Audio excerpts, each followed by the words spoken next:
Good evening and welcome to the August 11th, 2021 regular business meeting of the Harrison Central School District Board of Education. Do I have a motion to open the meeting? Motion. Second?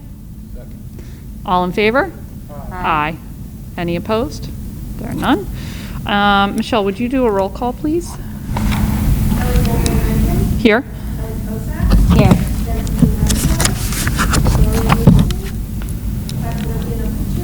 Here. Robert C. Sullivan Jr. Here. Lindsay Wolverton. Please note the fire exits behind me to my right.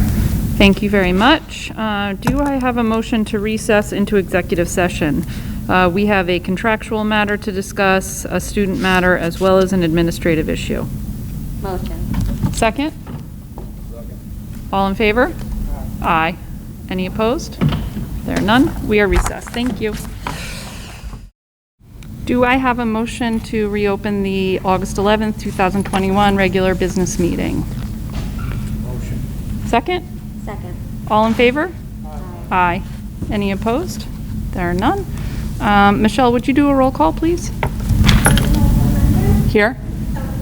Here. Dennis D. Larissa. Maureen Lucy. Placido D. Puccio. Here. Robert C. Sullivan Jr. Here. Lindsay Wolverton. Please note the fire exits behind me and to my right. Thank you very much. Please rise for the Pledge of Allegiance.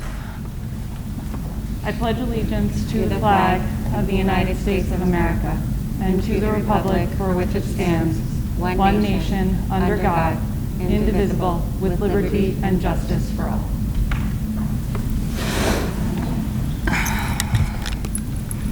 Thank you very much. We have one set of minutes to accept. Those are the minutes from the July 28th, 2021 meeting. Do I have a motion to accept the minutes? Motion. Second? Second. Questions or comments? All in favor? Aye. Any opposed? There are none. We now have an opportunity for public participation. If anyone would like to address the board, please approach the microphone there. Identify yourself by your full name, and we're happy to hear from any member of the community.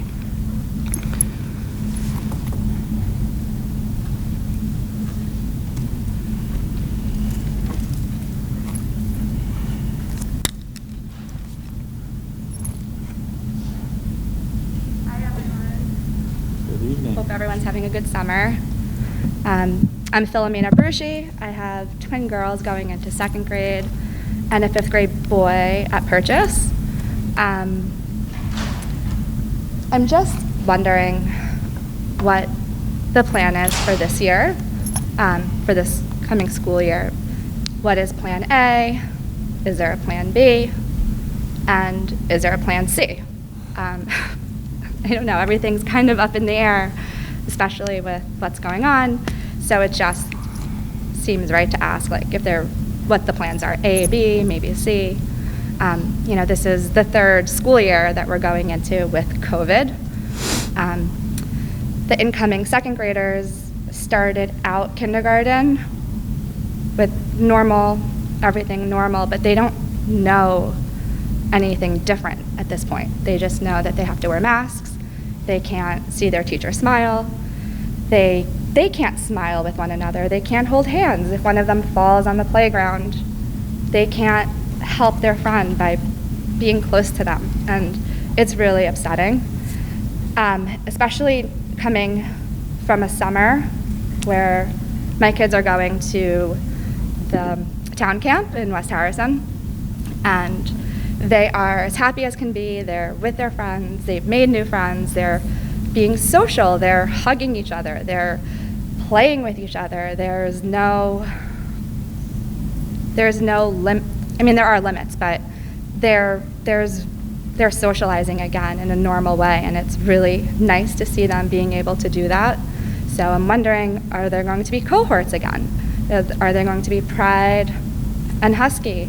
Are the kids going to be separated at lunchtime? Will they be able to play with their other classmates?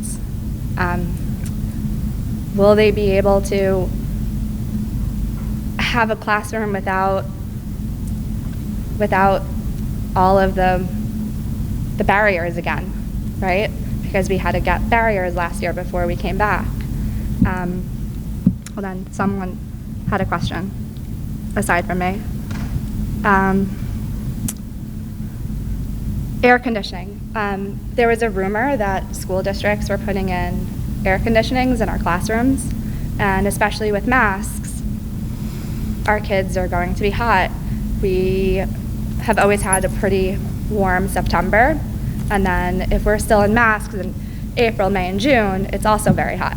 So are we getting air conditioners to accommodate that? So at the pool this weekend, I overheard someone saying that in the middle school, which is here at Ellen McKay, there were bathrooms that became co-ed. And when I was just walking from the entrance here, I only saw that there were teacher bathrooms that were co-ed. So I'm just wondering, are there bathrooms with stalls that are co-ed for students, or is it just for the teachers? Because that does raise concerns, because I have a son and I also have daughters, and I think that that's concerning if there are stalls with co-ed bathrooms. Also, there's a lot of kids that are not staying in Harrison this year. Some of them, back in the day, we used to call it getting left back. You repeat the year. They're reclassifying and going to Brunswick, Iona Prep, etc. And it's not because of their parents went to Iona Prep or Ursuline or these other schools. It's because they were not happy with the school and how they handled COVID. So now their kids are going to these private schools and they're being reclassified. So how do we keep kids from being reclassified and going to private school? Because that is happening. And it's not just kids who is oh, my dad went to Iona, so I'm going to Iona. My mom went to Rye Country Day, I'm going to Rye Country Day. That's not really what's happening. And it's not because of sports either. It's just in general. Also, as far as co-teach classrooms, not every school has every grade with a co-teach. And considering some kids didn't do well with online learning, and they did fall behind, and they do need a little extra help, I was wondering if maybe we can consider doing co-teach for each grade in each class in each school. I think it would be very helpful, but I don't know. That's all my questions. Thank you very much.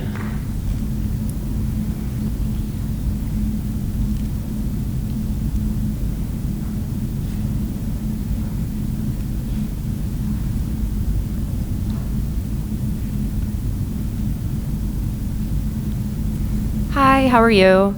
I'm Michelle Loyacono. I have a daughter that's in second grade, and my son is starting kindergarten at Purchase Elementary. I just first wanted to start off with giving you some positive feedback. My daughter participated in the enrichment programs this week. She's finishing up tomorrow. She's at Purchase Elementary, and she's thoroughly loving it. I think it's been extraordinarily engaging for her. She's seeing friends again. She's getting back into the routine. She's getting some personalized attention from her teachers because the classes are so small. It's just been a really nice way to kind of get her back into things, and I think that was the purpose behind it. She's socializing with kids around the district. She's seeing people she saw in the sports fields, outside, and other activities. It's just been a really nice experience, and from my perspective at Purchase Elementary, she's doing both of them there. I've heard great things about them at the other schools as well, and the teachers seem super excited about it, which, when they're working over the summer, we don't know how exciting that is sometimes, but they seem enthusiastic about it, so it's definitely showing through, and I just wanted to provide that that's been a good experience. If it's something that continues, that we're able to do, I think it's great. And I don't know how much participation you had and how people have liked it, but it is something that I think personally, and I'm sure other parents would say the same, has been really positive. And the only other thing that I was going to ask about was, and we all know that there were so many events that were unable to go forward last year because of restrictions, things that the kids missed out on, things that the parents missed out on. We couldn't volunteer, we couldn't participate, we couldn't be part of these things. And I know that we were super optimistic about opening up some of these things, and again, doing it safely and, putting all our hands together and figuring out how to do that. And I know that things are new now and there are new concerns, and our children will most likely be, masked at school, and teachers will most likely be masked at school, vaccinated, not vaccinated, doesn't matter. I guess just the logistics of having some of those events is a little bit, we're just not sure about what that would look like if we are still masked and our kids do need to, have those requirements, which, understandably so right now, it looks like that's how it's going to be. So that's it. Thank you. Hope you're enjoying your summer. Thank you. Hi, thank you for your time, for your guys' service. My name is Craig Cannon. My wife and I live in Purchase. Our oldest daughter will be at LMK this year. We have 2 that will be at Purchase Elementary, and then our youngest will be a kindergartner a year from now. Our family is one of the families that didn't agree with the decisions that were made last year, and so we pulled our kids out, and we actually set up 2 pods in our own home and had 14 children from a few different families in Purchase as well as in Rye, had hired 2 different teachers, and we had in-person school every day at our house. We're really grateful for the vaccine, and if you look at the data, COVID cases are spiking again, but adults who have the vaccine and children, cases just aren't severe. And so we're really hopeful that we will have in-person school every day for the whole year. We think that's the right thing to do for the children most of all, because Zoom school is very hard, especially for a kindergartner. It's very hard to learn to read on Zoom. And we think that's what the town should do. We think that's the best for the students. And we're grateful that vaccines can allow it, so we hope that teachers and other staff can feel comfortable as well. And so that's what we think should happen, and we're hopeful that you guys agree with that. Thank you very much.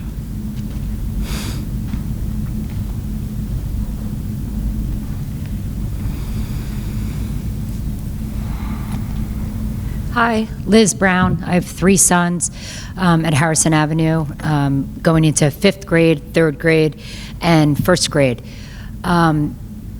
I too want to give a positive. One of my sons did one of the enrichment programs in Harrison Avenue. It was called Happiness Camp, and it was absolutely amazing. Far exceeded my expectations, to be honest with you. He really enjoyed himself, and he learned a lot from it. And it was run smoothly. I wish I was on the computer fast enough to sign the other ones up for stuff, to be honest with you, but they were already enrolled in camp, so it was okay. I guess, as you guys know, I've tried to come to as many Board of Ed meetings over the past year as I could, and to say that I probably have the same feeling that you guys have, that, oh my God, we're back here again, that we're all probably feeling really disheartened because, maybe 4 weeks ago, I was thinking like all steam ahead, like everything seems good. Cuomo at the time had said, let's lift the mask mandate, for summer school. And, I sent Lou an email, but even I was kind of like, it's probably silly, just like get through summer school and let's just all go back to school normal in September, God willing, with no mask.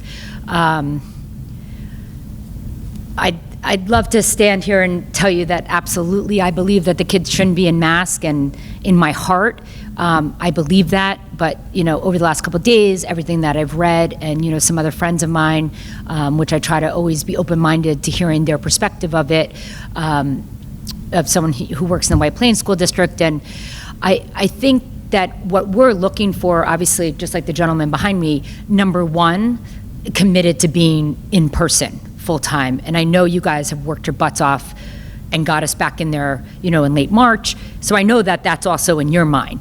I guess because of the lack of guidance from the state, and, hopefully with Cuomo resigning, and, maybe someone else is going to step up and maybe help you guys with it, because I agree, it shouldn't come down to you guys having to make these public health decisions. And I feel bad for all of you that were in this situation. But I guess the only input that I would want to give is that if you guys do have the decision-making at hand, and you have to, enforce the masks, I'm going to accept that, because if that's in the best interest of our town and our country, I'm going to do it, because I want to, hopefully get past the mask at some point. But I just really hope that we could figure out a way for the kids to all know each other, at the very least in their own grade. My kindergartner last year that started, at Harrison Avenue, obviously he was only with his cohort for the majority of the school year, only knew those 10 kids. Luckily, he made a best friend or 2 best friends, and we still had a really good experience. And then he met a couple other friends when they got merged, but they never even got to play with their whole grade. It's a weird thing that then, like in town, I'm like, oh, Grayson, that kid's in your class. But they've never even gotten to play on the playground together. So I'm just hoping that we could all work together to try to at least set up parameters that is at least a little bit better than June. So whether that's that we all get to play as, I get it if you have to still separate the grades, but if we could all play together, if we're all able to eat in the cafeteria together. It's an odd thing, it was great that everyone ate on the floor, sitting in the hallway, but that's really not that normal. We should be sitting in our beautiful new cafeteria at Harrison Avenue that we made and be able to eat lunch together. So that's one of my points. Number 2, please don't make these kids wear masks outside. They have spent, so my Griffin and Grayson, who are the ones going into 1st grade and 3rd, have not put a mask on since the last day at Harrison Avenue. They've not worn a mask. We have outdoor camps that they go to. We feel totally comfortable, not even to talk about personal status, but we're vaccinated. Everyone in our family's vaccinated. Everyone who comes into my home is vaccinated. So we have felt totally comfortable having them go everywhere maskless. The only time my oldest wore a mask is to come to your camp for 4 days.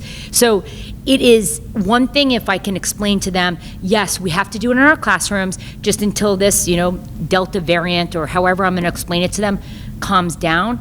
But these kids have been playing outside nonstop with their friends with no mask. If you make them make masks and have 6 feet distance at recess, it is insane. Just because no one has lived that way the whole summer, and then I just feel like we're just going completely backwards. And it would break my heart for all the kids. And I know you guys are working on it, and I know you have constraints because you may come up with a great plan, and 2 weeks from now, the new governor may say, oh, actually, we're going to take that away from you. So I get it, and I do understand, when I reached out to someone on the board, she was, very nice to respond and say, we don't want to give you information until we have the full information, which I really appreciated. And lastly, I will point on something that Philomena said. I sadly have a lot of friends in the district that have left. And I think it's short-sighted for them to leave because COVID's a crazy year for everyone. But I do think that there should be some pause taken by the district to kind of examine why so many people left. And that's not to say we didn't do a great job. I do think we did a great job with what we were dealt. But I do think it's really important that we do take notice of that because this is a great place to go to school. And, I want all my neighborhood friends to stay as much as they will. Some people are going to go to private school anyway. But I do just think that, I'm drinking the Kool-Aid and telling everyone how great it is. It's just hard for me sometimes when, obviously COVID's ruining it for me. But anyway, thank you so much. And I know you guys have been working. Sorry I haven't been around. I was giving you guys a break from hearing from me. But I'm back. So I'll be around. Thank you. Thank you very much.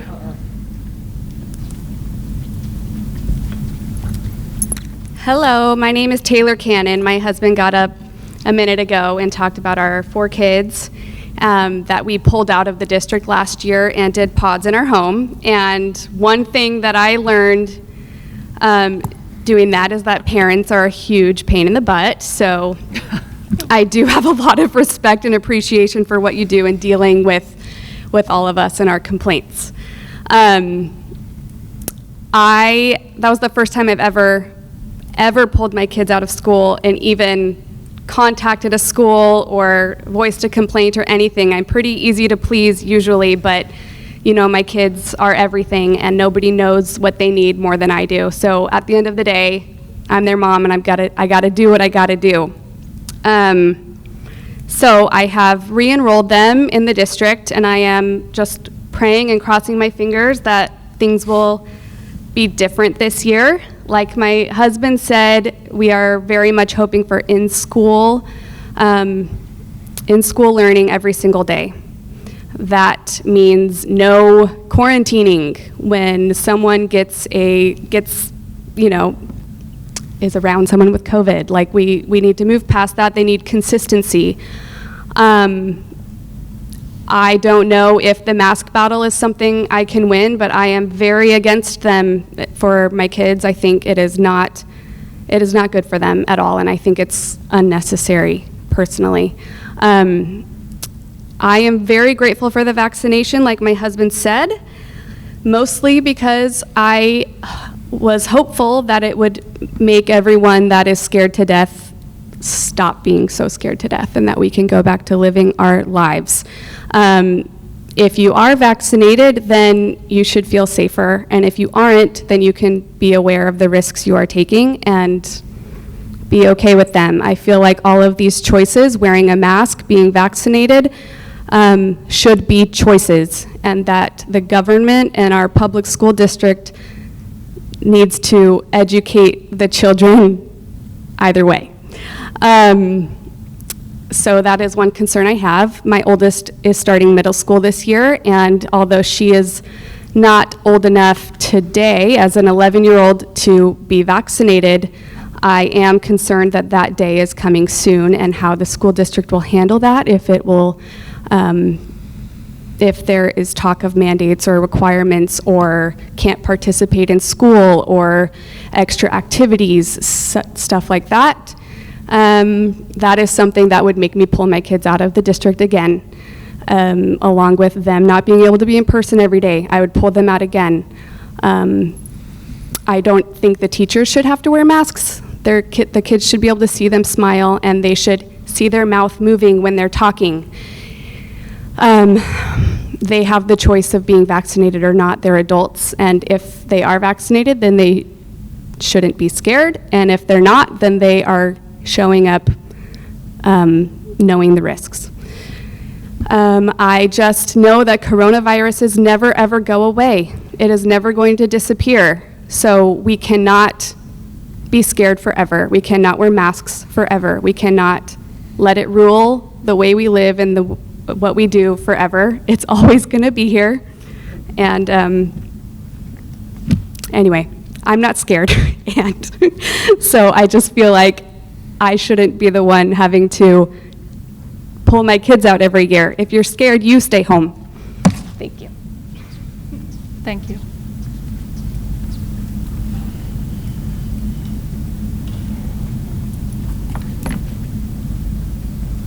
Good evening. My name is Randy Coppola. In addition to having attended the Harrison School Districts myself, I have 3 children. My son was a 2020 graduate, so you can imagine what his experience was. So I'm old here, so everybody has young kids. My son and his class going through, everything that we went through. And again, I commend the school on what they did with the knowledge that they had, because nobody knew anything. But I saw what he went through and the repercussions of that. He was supposed to, have a graduation and a prom, and that didn't happen. And then he was supposed to go to school for, in college, and that didn't happen because I wasn't going to pay $65,000 a year for him to be online at home. So we deferred, and I'm happy to say he is going to college this fall. Wonderful. I have a senior. One of my daughters is going to be a senior. My other daughter is going to be a freshman. So I'm done with the elementary school, and I'm done with the middle school. Just my background. My question is regarding quarantines. Now, again, I'm sure you're going to speak to this, and it's the knowledge that you're given as well. And I'm hoping that you can, when choices are made, you can point to why you're making these choices. And that lots of resources are included in the choices that you make. My opinions on masks and vaccinations are not important to you, and I understand that. And when I say that, I mean, they're not going to influence your choices. I agree with some of the things that we've heard from the parents here with regards to allowing it to be parents' choices. I do agree with that. When I talk about the information that you have to make these very difficult choices that you're going to make, I hope things like previous infection might be something you would consider as, you know, does that person have to quarantine? Do the vaccine, you know? And I have another question. Last year, the high school had so many kids, miss school because of quarantine. What % of those kids tested positive? So 1 week, we had 126 students in a grade quarantined. Of those students, how many were positive? Do we know those numbers? Do we have that information? Because I'm not gonna, go by just what I'm told. I hear that, someone said, no kids were positive. I know that's not true, for a fact. But, what is the number? So of all the times we've had to quarantine throughout the school year, was it worth it? And I say that, I don't know if worth it is the right word, but what % are we looking at? Those are just the kinds of things I'm wondering. I imagine, just like most people, we're going to have masks, there's going to be quarantine. I want to understand why. I want to understand why we're going to make those choices. I wasn't prepared to speak, but I thought it was important. So, thank you for your time. Thank you very much. One more thing, because I totally forgot about the quarantine thing. If these kids are made to wear a mask, I think you're going to have a really big fight on your hands if you're then quarantining kids. Because for me, personally, it's one or the other. If my kids get to be, if I make the choice for my children, which I believe I should, and my kids come to school and there's someone who's infected in the class, then you know what? Shame on me. I'm stuck with a 10-day quarantine for my kids. But if you guys force my children to be in masks, my kids are not missing school. And I would employ every single parent in this district to fight that. Because at some point, these kids should not miss school. It's not fair anymore. So if you choose to mask these kids, do not turn around and tell parents that we have to keep our elementary school, middle school, or high school kids home. Because it's like you don't get both. It's one or the other. I'll suffer with masks if it means my kids can play outside at recess by them, without masks, and I don't get quarantines. But if you come with these harsh things that we had last year, when we have moved past and so many of us are vaccinated, it's at some point that a lot of people are going to want to pull their kids out of the district. Thanks.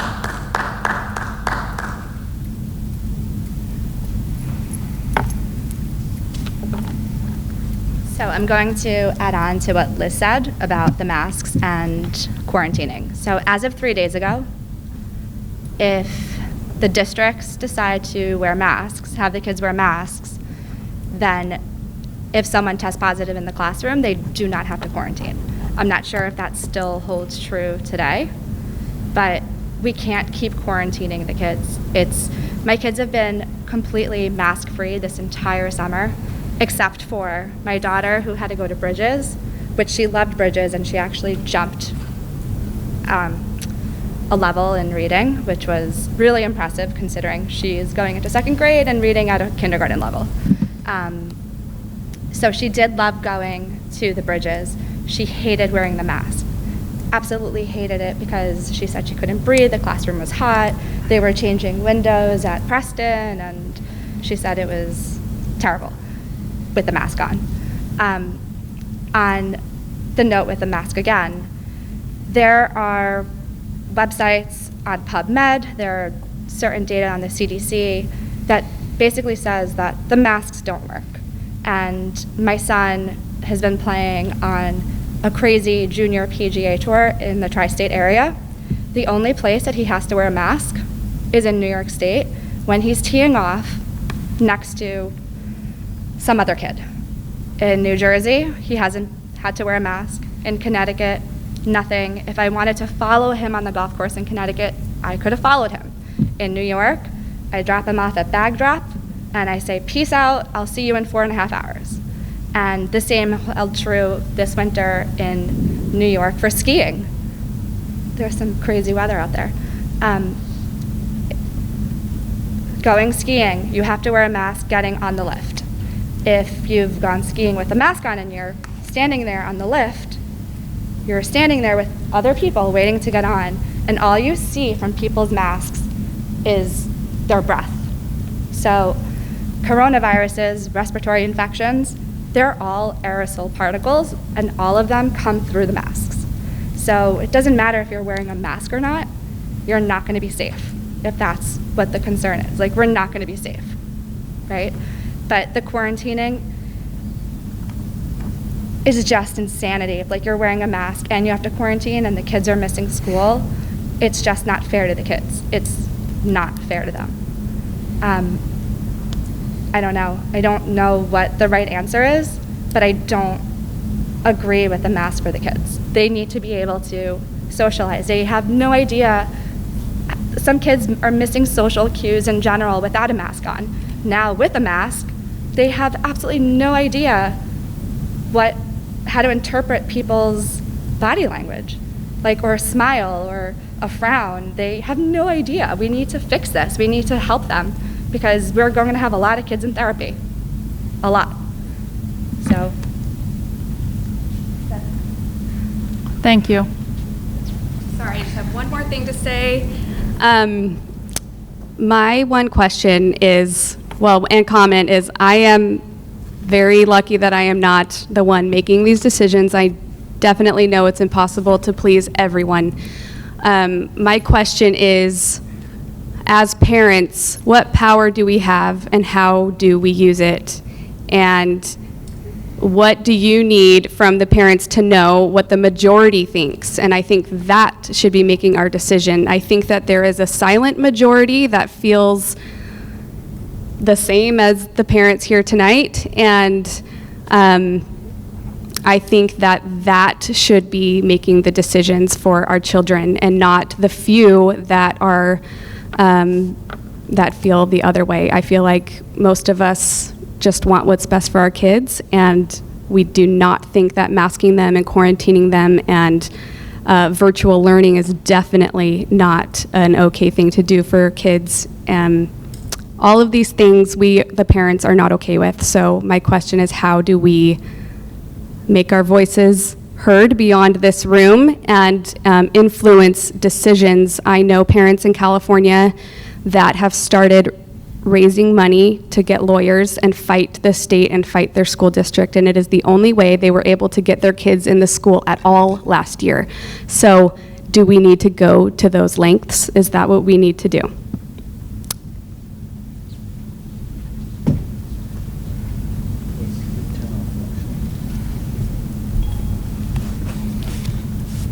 Thank you all very much. That will conclude public participation. I'll move on to the president's update. I know Dr. Wool will be addressing a number of the issues that were raised. I just want to thank everyone here, as well as the many parents that I have heard from, that other board members have heard from, that members of the administration have heard from. It is clear that there are a whole wide variety of opinions. It's also clear that no matter what decisions are made, there are going to be people who are unhappy with the decisions. The overarching thing that I have heard, and everyone else on the board and the administration have heard, is a point that a number of you raised, which is that parents want their children in school all day, every day.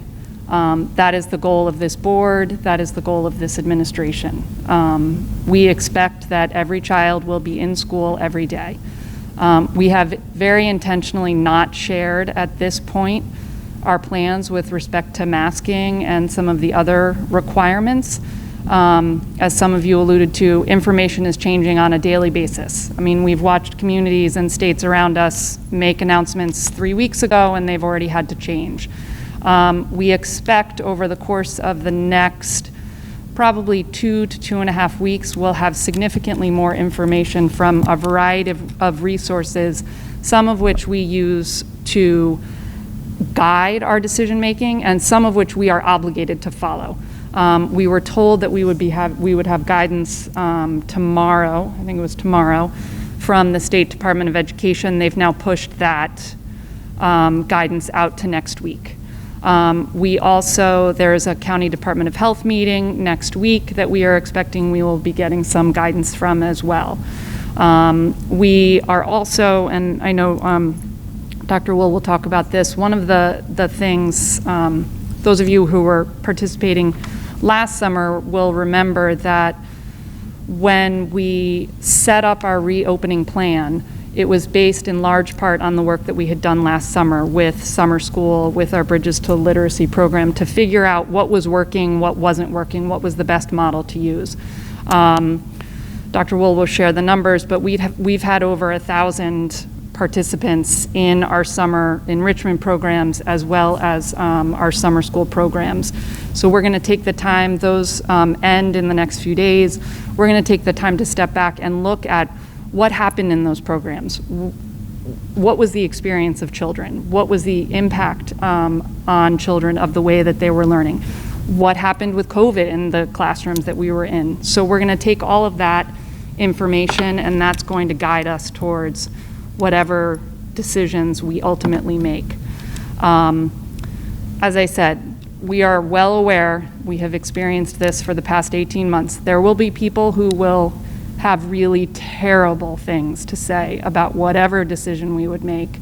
And I would ask everyone here, as well as everyone watching at home, to please recognize that at the end of the day, the decisions that this board makes are based in educating the children in this community to the very best of our ability and of their ability to learn, and keeping every member of this learning community safe.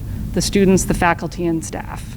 Every decision we've made in the past 18 months has been based on those things, and those will continue to be the guiding lights that we decide on as we make these decisions. I know Dr. Will's will touch on some of the other issues that were raised. The last thing I want to just mention to the other members of the board is that I'll be attending next week 2 different advocacy meetings. Actually 2 with West Putt. So if we will continue to raise issues in connection with all of this over the next week as I meet with them. I think that's it. Okay. Well, hi, everybody. I'm sorry for the thunderstorm. Maybe that's a sign. Appreciate everybody's perspective, and I'm going to try and start off with what I think is the good news. We'll see. So first of all, our goal, but mine specifically, and I think we will achieve it, is to have all kids in school every day throughout the coming school year. That is goal number 1. In-person learning.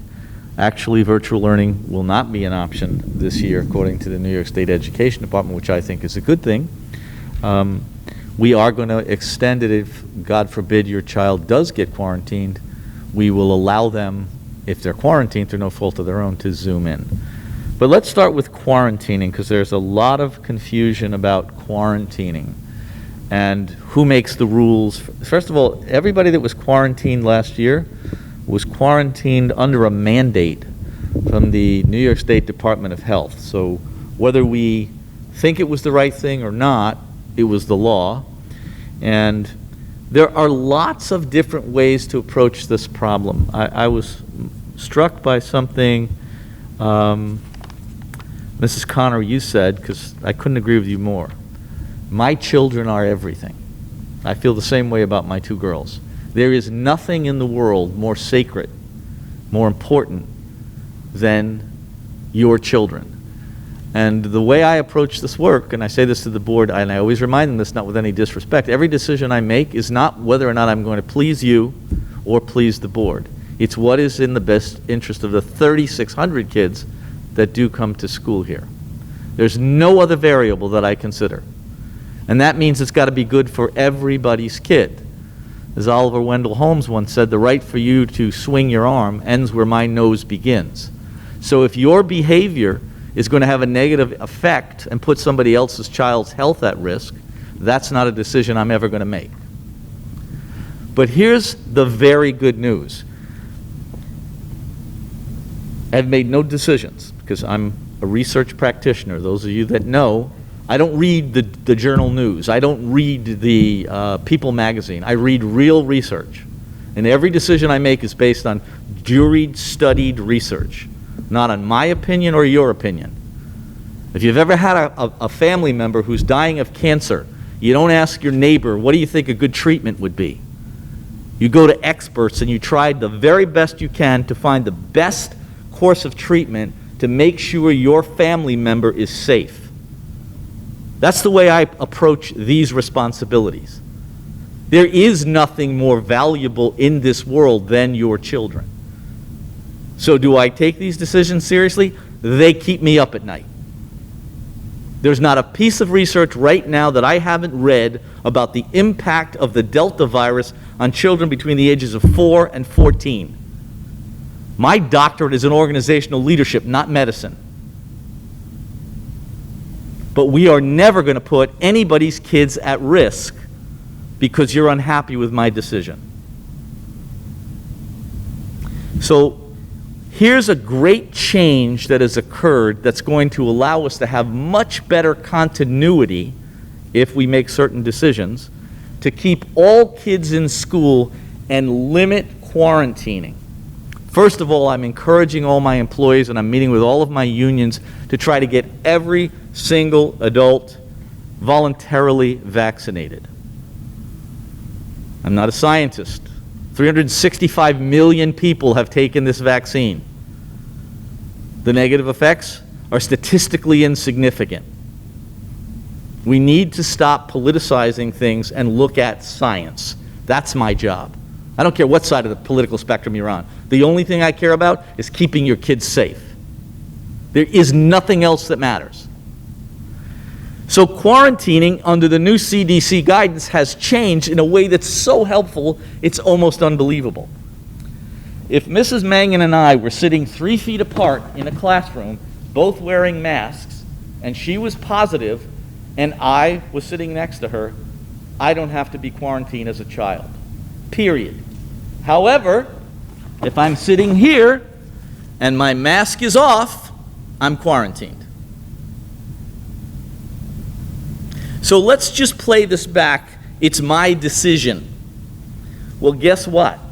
If you send your child to school, and through no fault of your own, your child has become exposed and doesn't wear a mask, even though every other child in the classroom is wearing a mask, you have just ensured that every child in that classroom must be quarantined.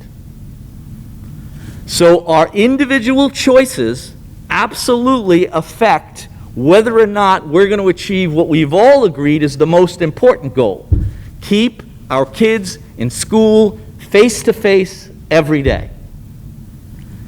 Mrs. Mangan also indicated every year we do the same thing in our summer program. It's an opportunity to enrich the lives of kids, but we also test all of our theories. So what have our theories been this summer? I was hopeful we wouldn't have to wear masks. I still haven't made a decision. But let's assume that our summer program is indicative. Neighboring districts, I'm not going to name them, have topped out at 40, 50, 100 kids. We have 1,400 kids in school this summer. 1,400. Over 100 teachers. We've had four infections. No spread.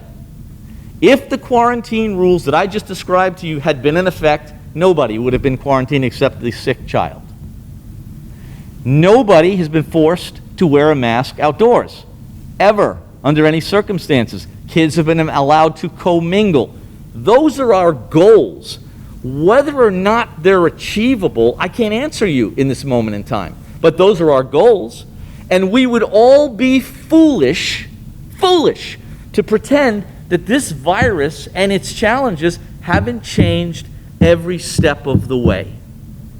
Quite frankly, if more adults had been vaccinated, the Delta variant wouldn't have taken the toehold that it's taken. That's not me politicizing anything. That's what the research says. My job is to read it and interpret it and put it in place based on all the individuals that are talking to me. You. But right now, you know who's talking to me? The CDC, the American Pediatric Association. They have pretty clear ideas. What vested interest would the American Pediatric Association have in saying mask children indoors other than health? I can't think of one. I'm following a woman who's leading the trials at Stanford University for whether or not a vaccine is appropriate for children between the ages of 5 and 11. Read it. See what it says. Everybody's entitled to their opinion. But when you go to the doctor's office and your life is at risk, you don't poll the people in the waiting room to find out what you should do. We all have a responsibility to make the best decisions we can. This is why I haven't announced a decision. I think the districts that have made up their mind did it too soon. I don't know what's going to happen between now and, say, August 31st. Maybe suddenly it's all going to go down. It's possible. But here's what you can leave tonight feeling optimistic about. The rules for quarantining have been greatly improved. They don't apply to adults, by the way. If you're in that room in the scenario, if we're adults and we're not vaccinated and I'm not wearing the mask, I still have to be quarantined. Every adult has to be vaccinated in order to fall into that. But kids don't fall into that rule. They can't be vaccinated even if they're sitting right next to somebody for 45 minutes. If they both have masks on, the healthy child can go back to school. That's huge. That's a game changer. It's important. Now, do we want kids in masks? Of course we don't.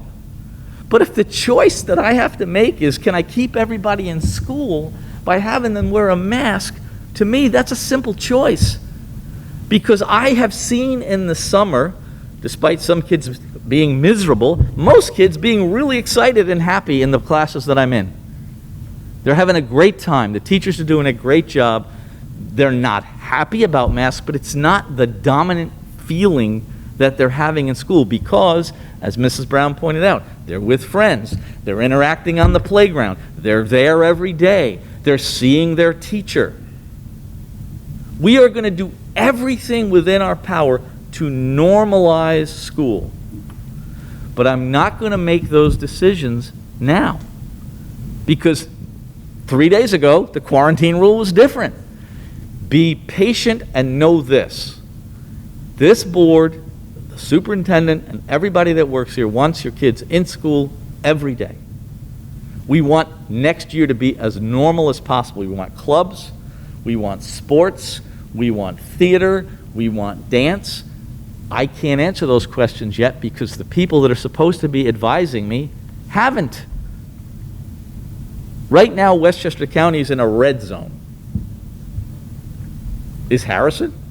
I have no way of knowing because if you go on the county website, it doesn't tell you what Harrison's infection rate is. We might be at 2%.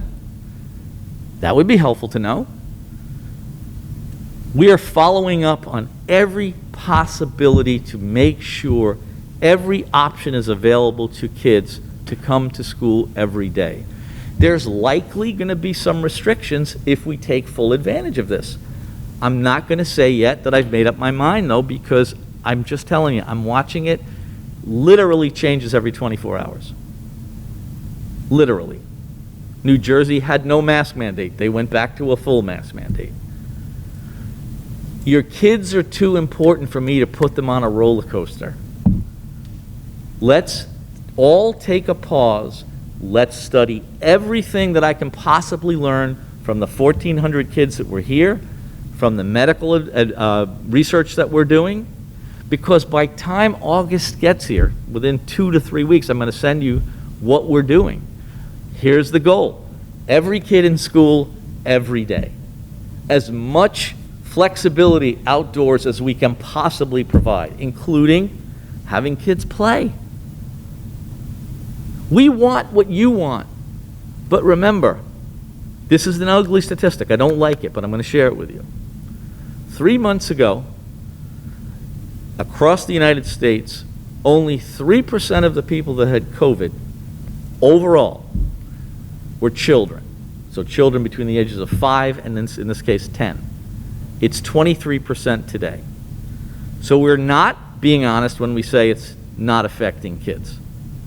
It is affecting kids. And one kid having long hauler syndrome is too many. If it's your child, God forbid, that becomes infected and doesn't get well, and there's a whole study on a whole bunch of kids who had COVID and didn't get well, and they're 6-8 months in, I don't want that for you. Because the truth is, none of us know yet what this means. I'm not going to play Russian roulette with your children. I'm going to take the most prudent, thoughtful course of action I can to protect everybody's kids. Everybody's kids.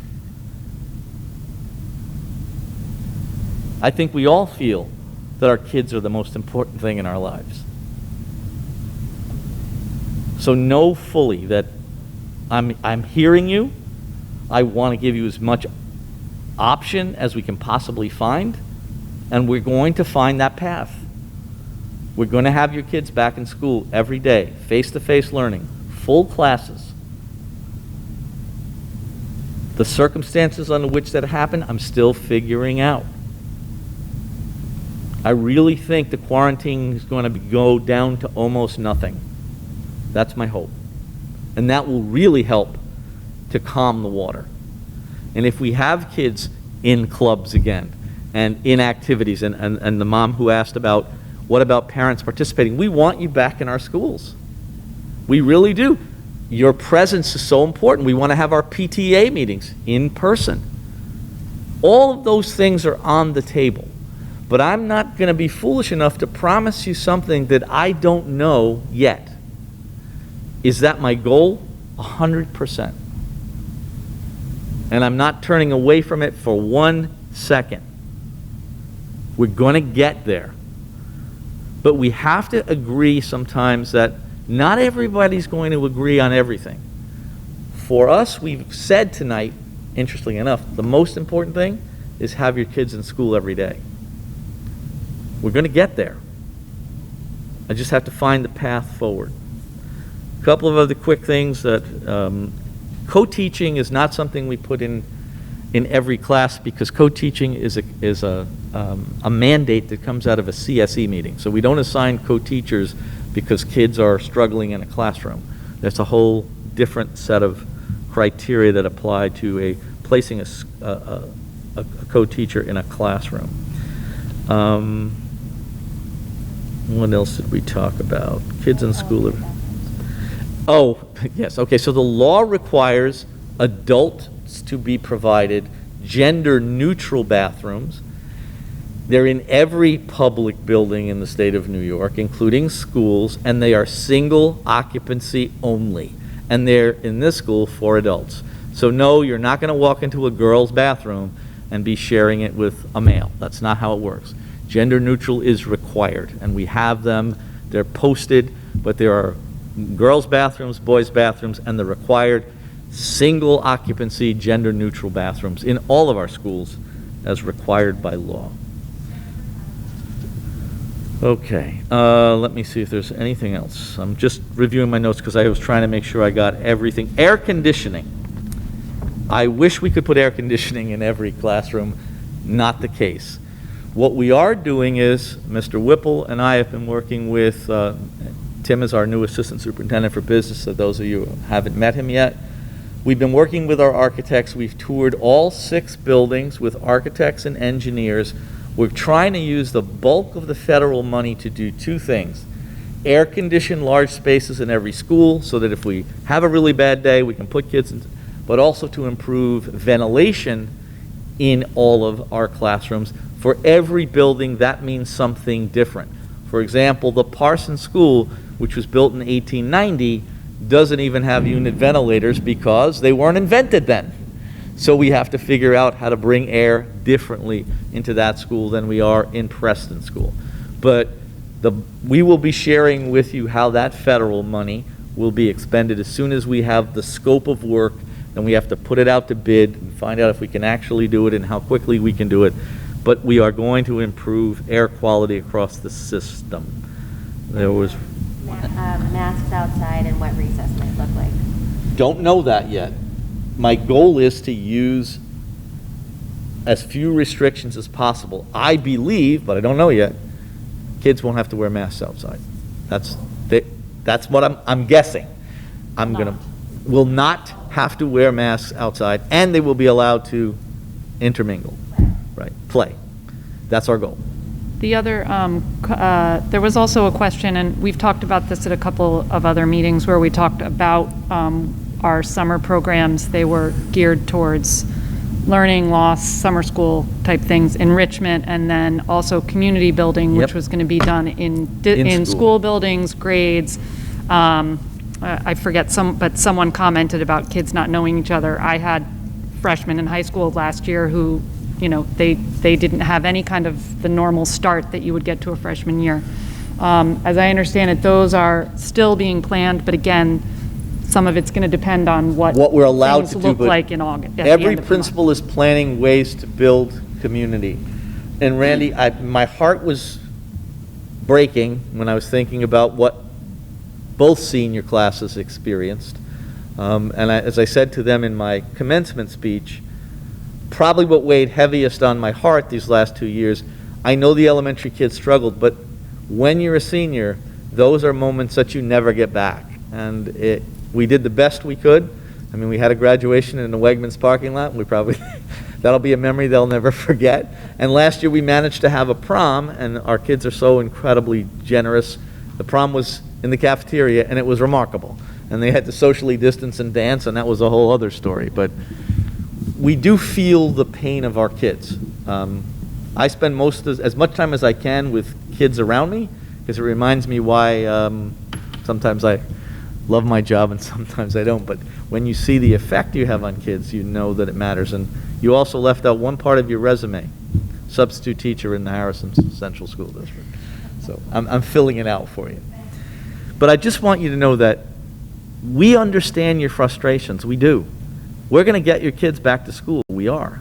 And we're going to use every possible rule. And I have to give a shout out to my assistant superintendent, Dr. Brian Ladwick, who's been just an incredible overseer of all things COVID. For the last 2 weeks, he's been poring over the CDC guidance and doing a crosswalk between what the prior recommendations were, what the new recommendations are. He's also maintained regular contact with the Westchester County Department of Health. As a matter of fact, he's gotten me, and he's going to join me, an invitation to go to their next executive board meeting so that we can advocate for the very things that we're talking about here tonight. Give us the tools to make this possible. Give us the information on our community infection rates so we know how better to manage our own communities. Or if there's something going on in parts of this community, we can focus on it and make sure it doesn't end up in our schools. So I know you want all the answers. I can only promise you by the time we get to the end of the summer, we're going to have a comprehensive plan that takes advantage of every nuance in the guidance that gives you and your kids as close to a normal school experience as we can possibly provide. And my only advice is, and I don't mean this in a derogatory way, when you're reading information, this is what I say to the kids all the time, consider the source. The reason I stay away from newspapers is I don't want anything skewed unless it's actually real research. That's how I try to tease out the noise from the reality. And why is that so important? Because I honestly believe it's a matter of life and death. That's the way I look at this. I don't want to make a mistake that costs anybody their children. So thank you for listening. Thank you for showing up tonight. We appreciate your feedback.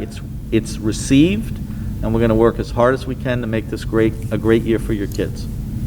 And I know some of you will leave before we run through the business agenda, which is a little bit more dry than this, but It is. if you're, a reminder or a recognition of the commitment that this board and this district has to making this next school year as normal and meaningful as possible, is that an item on our finance report today is approving a contract for a musical at the high school. We are really committed as much as we can to making this school feel like what school should feel like for our students. So thank you, and thank you again for coming. Yep, thank you all for coming. With that, we'll move on to the personnel agenda. I'll take that on consent unless anyone objects. Seeing no objection, item 1, certificated personnel, A, resignation, B, regular appointment, SED clearance received, C, extra compensation appointments, SED clearance received, D, change of status, Roman numeral 2, non-certificated personnel, A, resignation for the purpose of retirement, B, resignation, C, regular appointment, SED clearance received, D, temporary appointment, SED clearance received, E, summer school appointment, SED clearance received, Roman numeral 3, other, A, contracted services provider, B, CSE chairperson. Do I have a motion to approve the personnel agenda? Motion. Second? Questions or comments? All in favor? Aye. Any opposed? There are none. Moving on to the administrative report, I'll take that on consent unless anyone objects. Seeing none, item 1, approval of Harrison High School JV and varsity cheerleading teams field trip to Beach Lake, Pennsylvania to attend cheer camp. 2, approval of CSE CPSE minutes. 3, approval of CSE CPSE recommendations. 4, CSE CPSE annual reviews. Do I have a motion to approve the administrative report? Second? Second. Questions or comments? Yes, comment. So that's the first field trip that we have approved. Our cheerleaders are going to go away to cheer camp. I was very impressed with the camp's commitment to health and safety. They're having the kids tested and or vaccinated. So we feel, again, we're just trying to send you this message. We want our kids to go back to life. We just want to make sure that they're safe when they go. So we vetted the camp carefully. I recommend it to the board that we approve it, and I'm really excited, as are the cheerleaders. All in favor? Aye. Aye. Any opposed? There are none. Moving on to the finance report. I'll take that on consent unless anyone objects. Seeing none, item 1, 2021-22 appropriation transfers. Item 2, approval of ice hockey agreement. Item 3, bid rejection, RFB number 21/22-11, window repair. Item 4, approval of contract with Music Theater International. Do I have a motion to approve the finance report? Motion. Second? Questions or comments? I'll comment, we're also approving ice hockey agreement. That's so right. if they can be playing hockey at Playland, we're hopefully going to be in good I shape. can't wait. All in favor? Aye. Aye. Any opposed? There are none. Thank you very much. That concludes the August 11th meeting. The next regularly scheduled business meeting will be August 25th, 2021, here at the Lewis M. Klein Middle School. Do I have a motion to close the meeting? Motion. Second? All in favor? Aye. Any opposed? None. Thank you very much. Stay dry getting home, I guess. It looks really crazy out there.